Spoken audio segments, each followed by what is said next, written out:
All right. Wanted to tap into this, which is what I heard in Jason's discussion. David did a group called Meaning of Why. We took a Friday, did a full day PD on this. Had no idea where it would go. There's about 8 or 10 of us in there, and it was pretty magical. Why are we here? Why is this school here? What's the purpose? Where are we taking these kids? What's the goal when they leave here? What does this good, true, and beautiful thing mean? Powerful discussion. And those of you who were there, we all kind of left saying, gosh, how do we blow this out? How do we make this bigger? How do we have everybody on the same page of where we're going? There's been times in history when kind of everything lines up. Aristotle and Socrates lived within 100 years of each other. The Enlightenment. We're in one of those times. And they typically come when there's a lot of abundance. You don't have to worry about feeding yourself. You can really sit back and think. And we're right in one of those. And it has to do with that little phone that sits in your pocket. Because no more is information out of your fingertips.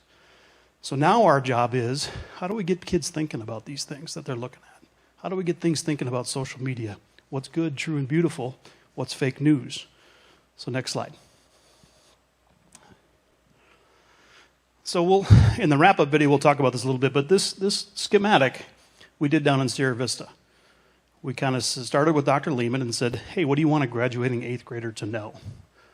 And the word clouds and the conversations that's come back to us have nothing to do with Pythagorean theorem or algebra or a 5-paragraph sentence.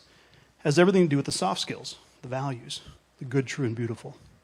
So you notice on your curriculum maps and in your syllabi, we're trying to prompt that. We're trying to make that become a big part of it.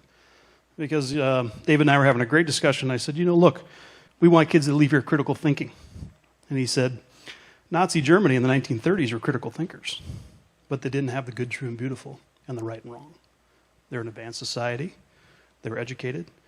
But look what happened in that society. So our job is to do these techniques, weave this through classical ed to create and spell out what is good, true, and beautiful. Next slide. So from that, when I do investor presentations, there's a slide deck, and this is slide number 6. Who are we? What are we doing? And I talk about Charlotte Mason. I talk about Dr. Lehman. I talk about classical. I take folks through what classical means, kind of the elevator speech. This one got added this year, which talks about that. We're here to try to create lifelong learners, critical thinkers, and be aware of others. So those values and virtues are as important as the instructions that you're doing in the classroom. And I just wanted to reiterate that before we left today while we're together.